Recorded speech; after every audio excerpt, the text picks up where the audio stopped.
Hi, everybody. Welcome back to another podcast. Welcome to soulishfemme. This is Glenavelle Manarang, your hostess for today. And today's episode is about trying to figure out how being a woman. No, you are not behind.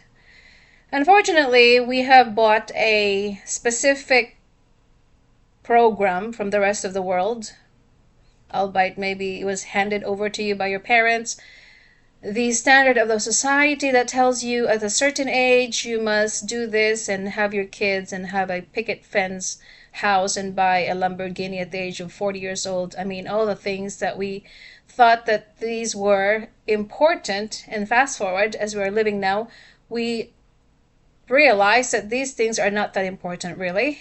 So these are the things I could tell you when you're in your 20s or you're still starting your life. These are the advices that nobody really told me. It's a matter of trial and error. These are my personal experiences. And I'm thankful for those experiences because I am the woman that I am today. When you're in your 20s, you are still scrambling and trying to figure out who you want to become in this world, what kind of life you would like to lead. Of course, I did not get married at the age of 29. I was a late bloomer. I was not one of those typical women or little girls who had their wedding dates planned and how many guests are they going to attend on their wedding, or this is the kind of a house I'm going to live in and how many kids. I was not planning to be married because I grew up in a family of a broken home. At the age of 12, I told myself that I'm not going to get married because some men are the same as my dad, that he's just going to leave me and find another woman and I'm going to live with his kids and raising 4 kids on my own. So I had those fear. And of course, you just think to yourself, if you're not going to believe in love, then what's the point of living? This is why I have decided to get married very late, because in my early 20s, I had fun.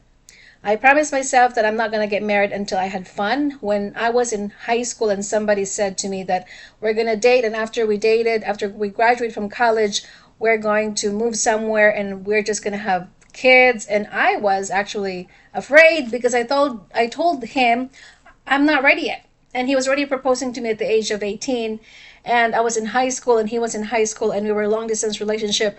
But those were the things that really scared me as a young girl, thinking to myself that I need to have fun first. So if you're in your 20s, you learn to have fun, not to get pregnant, of course, because that's a different story. Because if you're a pregnant woman and still going to college, then how can you possibly have fun and have the responsibility? So when you're in your 20s, make a lot of mistakes and really live your life. I was really privileged and honored to be able to live on my own at the age of 23 for 7 up to 8 years. And I had to really understand what to do with my life, what kind of things I had to learn, which are finances. Those were the times when I got kicked out, and I don't want to get into detail. It was so hard because there was a drama going on in my family, and it was living with my dad's side, and I couldn't really get into the details of why it happened, but it was something to do with my uncle, and so it forced me to become an adult. So, mind you, I was in my 20s when I got kicked out, and I had to figure out how to live in this world and how to navigate life. And at the same time, I was going full time. I had a job, and I was also decided to go part time at nighttime. So those were the times that I was really tested in how to grow up. It forces me how to make some meals and how to prepare meals. Those were the times when I also struggled with narcissistic abusive relationship. And as you can say, that my life was nothing but a hell. It was hell from the start. It was something that truly I was tested and forged in the fire. If you think about really living my life right now, I can say that my life right now, the difficulties that I'm facing is nothing. It's not as worse as I had then when I was in my 20s. Let's just say that. So just first of all, being thrown out into the world and you have no direction, you have no supervision, you're practically still trying to figure out what the heck are you going to do with your life. So the fear, of course, is relevant. The fear is something that I had to deal with. And at the same time, when you have faith, and I only live in prayer so much. And I thought to myself, okay, this is a test of my faith, and also it was going to test of my maturity. So I had to look for an apartment, which I bought. I mean, I saw an apartment and I lived there for at least 7 years. That's when I decided to really hone in into my financial skills that I was not really still good at even to this day. But at least I promised myself to pay off all of my bills. I live paycheck to paycheck, like most probably people until to this day. And I accumulated at least 25,000 worth of credit card debts because I was living in my credit card, because I was barely, saving. I was spending, because when you are struggling financially at the same time you are traumatized and you're going through your trauma, there was so much going on in my 20s that I thought I was not going to survive. So not only was I dealing with my trauma from my abusive dad, and then at the same time I was also figuring out how to becoming an adult, and at the same time I did not know that I was getting involved in another narcissistic abusive relationship.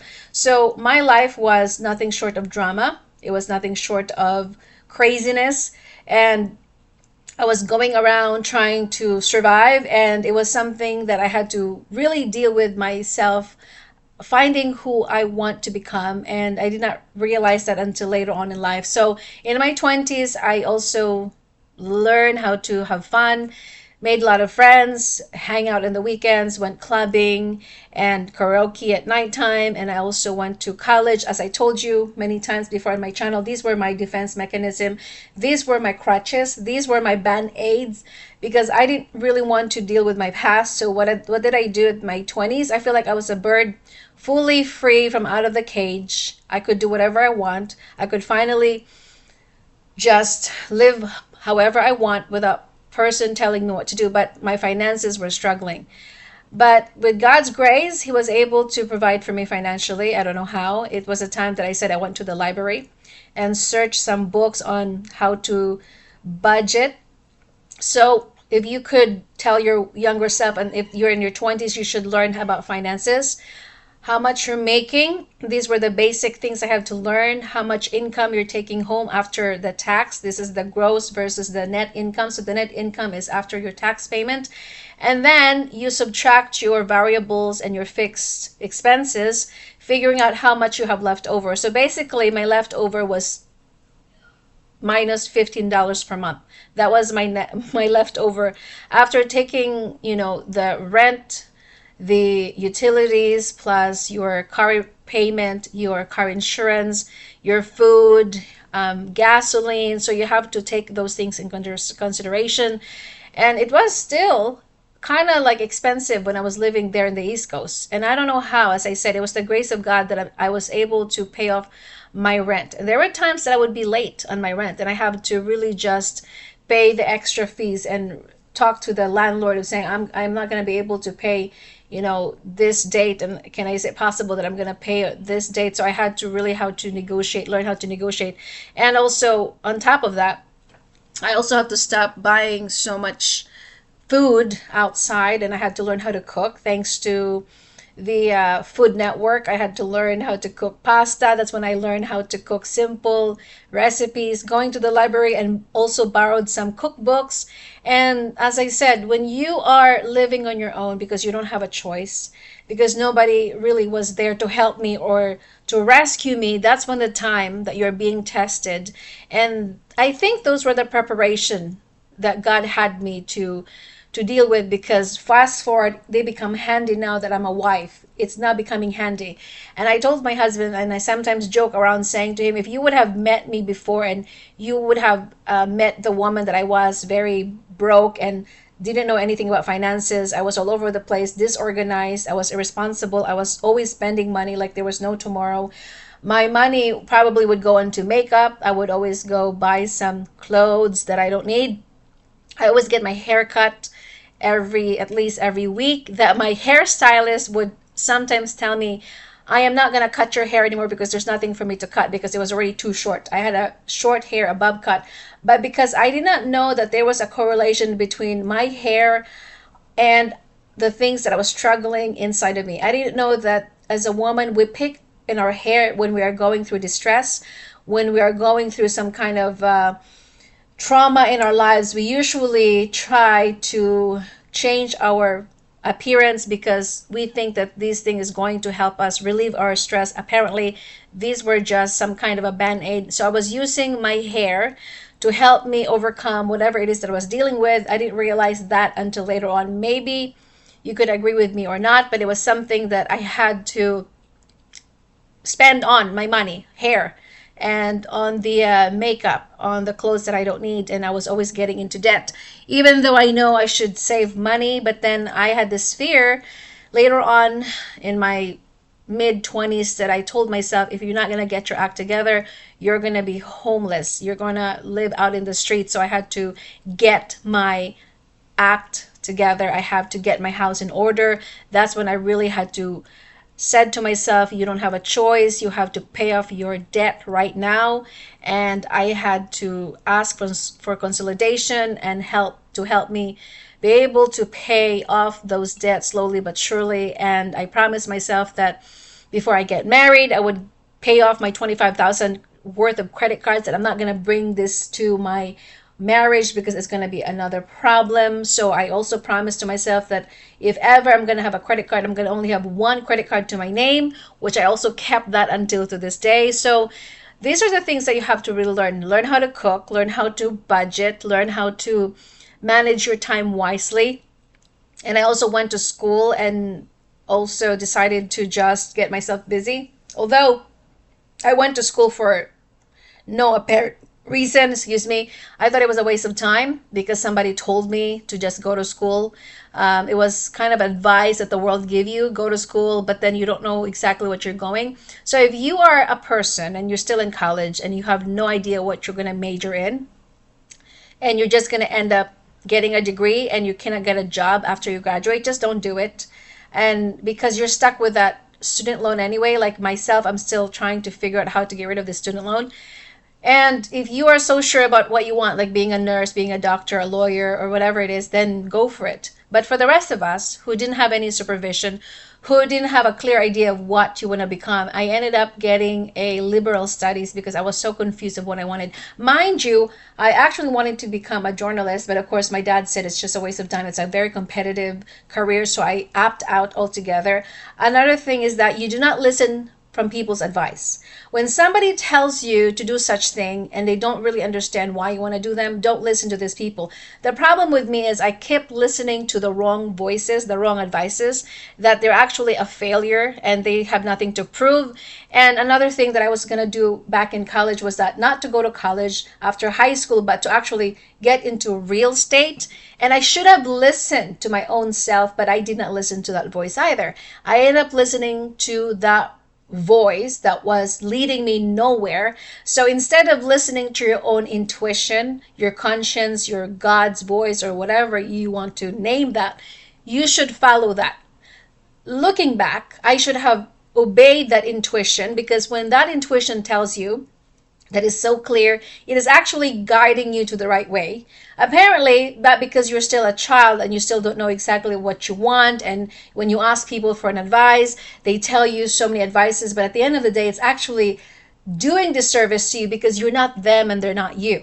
And when you are not careful, we think that people have the best intentions at heart, but looking back, I'm thinking to myself, I should have listened to myself. I should have not listened or asked people for advice, because that's the problem of always looking and seeking advice from people, that you're going to end up losing sight of what it is that you want. But anyway, you live and you learn. So these are the things that you have to do. Another thing is that you need to enjoy yourself. So I went up clubbing. This is why now that I'm a mother, I'm a stay-home mom, I feel like I have not missed out on anything, because I have lived there. I have done the work. I have actually enjoyed my single years. I did not regret one thing. Of course, when you get drunk, it's another thing, but I was also drinking responsibly. I just did not just go out and get drunk, but I also was being a responsible person, and I was always afraid that if I get drunk, do you think one of my friends are going to pick me up, or they're going to leave me here in the bar, at the bar, or somewhere in the disco? Or it was it's like a, what do you call this, it was a club that I was hanging out on the weekend. So there was this fear that I cannot be drunk, but I have to be responsible when it comes to drinking. I would drink, but at the same time, I was not intoxicated. So you also must learn to have fun but not be stupid. Okay, so you can have fun but do not be stupid at the same time. And another thing that you must do when you're younger, of course, is that in your 20s, as I said, you got to enjoy yourself. And maybe if I could go back, I would save up so much money right now so that I can have a lot of savings at this time of my life. But because we are told the other way, when you're young, your tendency is to have fun. Forget about, working because you have plenty of time, but you have got to really make sure that time is so short. In the blink of an eye, you're going to be in your 30s and 40s and you're just going to say, what just happened to the time? It just went by so fast. But because we do it reversely, majority of people would, work until they're in their 50s and it's too late, and now they're like, I can't even retire right now because I have nothing to save. But yet when they're younger years, they just squander their time, they squander their money. Like myself, I was wasting my money on things that are unnecessary. I was wasting my money on having good time and just buying things that I don't need. So if you could, and you still have time right now, make sure that you work hard right now when you're young and save up as much as you can and get out of debt and be financially independent if you possibly can, so that when you become an adult or you have your family, or you become married, you have something to fall back on. Because majority of us women, we don't usually think about this, that it's gonna have an impact in our lives when we grow older. And another thing is that when you are in your 20s or 30s and your family asks you why you're still not married, why are you a late bloomer like myself? Everybody was getting married in my family, everybody was getting engaged, and I was actually late. And I did not allow those people give me the pressure of, well, you might be an old maid. I'm thinking to myself, I don't care, I'm gonna be married in my late 30s as long as I know who I'm gonna get married. It is so sad that people would tell you that you must be married at a certain age, and if you're not married at a certain age, something's wrong with you. If you are going to marry someone, make sure that this is exactly who you want to marry to. And then before you get married, you make sure that you are going to talk to your person or your spouse to be or husband to be about your past. When I got married, before I got married, I had to lay everything down to my husband. Another advice that I'm going to give you as a sisterly advice or a motherly advice: before saying I do, you make sure that you tell your partner, your spouse, your husband to be of all the secrets that you have done, because you don't want to get into this marriage having a secret, because I'm telling you that will become a problem. So you have to be open about it. You have to talk to your husband to be of what it is, your expectations, what are the deal breaker. We all know that infidelity will be a deal breaker. Maybe, cheating spouse or partner, that would be something that is, it depends. Some people can live with that too. Some people are okay having an affair and they're just gonna forgive that person. But when my husband and I, before we got married, we all laid down everything. We talk about money, what we're gonna do with the finances, and we told ourselves, we made a promise that money is not the issue. It's never going to be an issue of, a deal breaker, but it was something to do about infidelity. And also the secret, you have to really be honest and be vulnerable enough to share about your past, whether it's ugly or it's not ugly, something that you are open to do with this, because some people will find out eventually when they get married. It's too late. You cannot really go back now and unsign the paper. Once you said I do and you have signed the paper, then you're going to file for a divorce.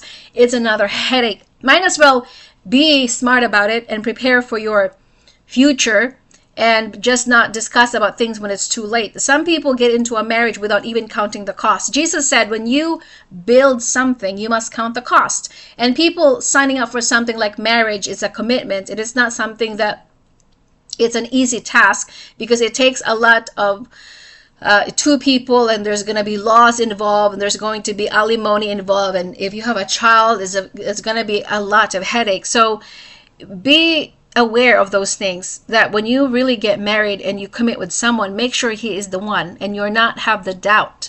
And I prayed and prayed about it and asked God if this person is really the one for me. And mind you, people were giving me advices. And as I said, be careful who you get the advice from. There were so many mixed signals saying, this person is not this and that person. But at the end of the day, it's actually your choice. It is the person that you're willing to live with for the rest of your life if you can. So this is why it's not up to people who's going to decide for you whom you should marry and who you're going to spend your time with or life with, because it is your life. So that is something that you have to figure out on your own. So when you get into a relationship, especially marriage, you make sure that you are happy with your decision and you're going to lay it all down and be honest with your past with no hidden agenda or secret. Because I'm telling you, if the foundation is not strong, your marriage will be tested and it's not going to last forever. And that's why divorce rates is so high, because they get into their marriage, they only think about the butterflies and the good. It makes me feel happy in the moment. But then fast forward, the person's true colors is going to reveal when he's sad, when he's mad, when he's upset. And also your shit too. You're going to carry all this baggage in your relationship. And that is also going to be a problem. And so another thing that I would like for you to think about as a woman is that you just have to embrace the changes that you have to go through in life. Because once you're in your 30s, you have a different kind of issues that you have to deal with. And another thing, if you're going to get into your marriage, is you have to be able to get through therapy or seek counseling like I did, especially when you have been traumatized as a child, when you have been sexually abused. A survival of sexual abuse is really hard getting into a marriage. You're going to have trust issues. And as I have done a podcast several days ago, that I have been through so many therapist, and I went to the church. I went to women's retreat. I had people that helped me. I had to do a lot of inner work. Inner work is not a one-time deal. It is not a one-night success. There is no magic formula for you to be healed. It is an ongoing process. It is every day, day in and day out. I have to cry so many nights. I have to be able to be uncomfortable in my pain, to sit with my pain. I had to sit in the dark room, which is usually my closet, interrogate myself, ask myself the question, why did you feel this way? What triggers it? What is the source of this problem? Because you must be willing participant if you want to be healed. Many people today are not completely healed because they go to the gym. They thought that going to the gym and drinking the right Mai Tai and getting their nails done or their hair done is going to make them feel better about themselves. But they don't want to do the inner work, which is going inside of yourself. You must be willing to sit with your trauma and interrogate and ask yourself a damn question, or be honest with yourself and says, what are my triggers? What are my wounds? Where did this wound come from? Majority of our wounds are coming from our parents. Okay, by the way, that is reality. Majority of your trauma are from your mom and your dad. Majority of it. The things that you have learned from your childhood is because you have copied them from your caretakers. You have borrowed them from the people that you have lived with.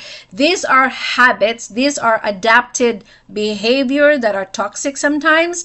And if you are lucky enough or blessed enough to have a beautiful family, a healthy family, then you don't have a problem. But majority of us, most of our triggers and most of our trauma and most of our wounds are copied behavior from our parents, from our mom that was, narcissistic. She was snappy. She was impatient maybe. Maybe you had a mom that was avoidant. She was there physically, but her mind was somewhere else. She is not emotionally present. Maybe your dad was also not there. And so you have this father wounds that is going to create a lot of trust issue in your marriage, that you feel as though no matter what you do, you have this fear that maybe your husband is just like your dad. He's going to leave you anyway and look for another woman. So you have to really deal with those trauma, because eventually that's going to create a lot of tension in your relationship. It's going to create a lot of tension in your marriage, and you're going to sabotage whatever God has given you. That's why many people, they get into a relationship and they wonder why they think the same thoughts, and this is why they feel the same way. And when I truly understand why I had so much fear with betrayal, and I had fear of losing my husband, I had fear of maybe this partner of mine or my husband is going to leave me one day, it's because it all comes down to my childhood trauma, the fear of being abandoned and neglected. And so you just have to have faith in God. When you put your trust in the Lord, and you are going to trust God no matter what happens, even if people walk away from you, you're good, because you said you were going to tell yourself that no matter what happens, even if people are not going to stay with you in the long run, at least God is there. God is going to be your confidant. God is going to be your father. God is going to be your brother who sticks stronger and loyal to you like your brother. If you have faith and you truly have Jesus in your life, you are going to just say, I can deal with this. I know that whatever happens in my life, I know that I can get through it, because Jesus promised us that in this life you will have tribulation. There is no guarantee in this life that you're not going to face challenges. It is guaranteed that Jesus said you will have tribulation, you will have trials, you will face challenges. You are not guaranteed of, free of problem. There's no such thing as I will be in my 20s and 30s and 40s and my problems will go away. I think life will throw us so many challenges because it forces us to grow up and to mature and to help us deal with our trauma and help us deal with the things that we need to grow and we need to learn from. And of course, and I am in my 40s right now, another thing that I'm struggling with, not only being a mother, I had to go through some kind of transitioning from being a single, self-absorbed. It was all about me. It was my schedule. Nobody was bothering me. Now, being a mother is another problem. So if you are not healed as a woman, and then you're going to get into a marriage, and then you have children on top of that, no wonder why some women are depressed. They just so stressed out because they don't know how to properly manage themselves, and then they don't know how to deal with their trauma too. Sometimes we take our frustrations to our children, and you have to apologize as a mother. If you have failed sometimes as a mother because you're human, you snap at your kids, it's okay. You give yourself that grace and you learn to apologize to your kids if you snap. Sometimes I would snap at my son and I would say something that is mean. You must be willing to be humble and say, I'm sorry for snapping at you or for saying things that are cruel or mean, because you're only human, and make them understand. Because I think children understands better, not just pretending like everything is okay and you're just gonna forget about what you have done or said when you made the person upset. I think part of being a mother is we forget that we're also human, that we are not invincible. We forget that we as a mother too have so much stress that we deal with. And you also throw on top of that is perimenopause. And if you're a mother and you're also a wife and you're gonna go through perimenopause, there's a transition from being the girl and to being a woman, and then you're gonna halt your period. And this is what I said, why do women are not talking more about this, as if it's a taboo, as if it's some kind of a disease that we're so afraid of talking about, perimenopause and menopause. And these are the struggles that we're going to face with as a woman. And it's okay, because we have to be able to really understand what goes into a woman's physiology and what she's going through, because it is part of life. If you are not evolving, I guess you're dying. So it is okay to just feel these things and acknowledge them and just be honest about it. Because I told my husband, I think I'm going through perimenopause right now because these are the symptoms, because I had my period when I was 10. And so I think I'm in that verge because I'm now experiencing so many symptoms as what I have described. I recently saw a podcast that was done many years ago or a few months ago on YouTube about perimenopause, because I want to prepare myself. That's why you have to educate yourself as a woman. Knowledge is powerful. And if you're going through a lot of symptoms as a woman and going through perimenopause, you got to do your homework. And you cannot just rely upon other people to do this for you, because some people might be oblivious. They are not aware of what's happening, but at least you have done your job and you have done your due diligence of searching it for yourself. Because unfortunately, I have never heard my mom talk about perimenopause or being menopause, or my aunt or any female role models in my life. They don't talk about these things because, as I said, in the last generation, I feel as though it is a secret. For some reason, they're uncomfortable talking about it. But now people are more aware and they want to be more educated. So as a woman in this generation, it's okay to feel a certain way and embrace your transition, embrace your evolution, and we just have to really be graceful about the things that we're going through in this life. So that's just a reminder. I don't want to go on and on. I don't want to go on further. I think I'm going to leave up to 30 minutes because it's going to be long. I try to just stay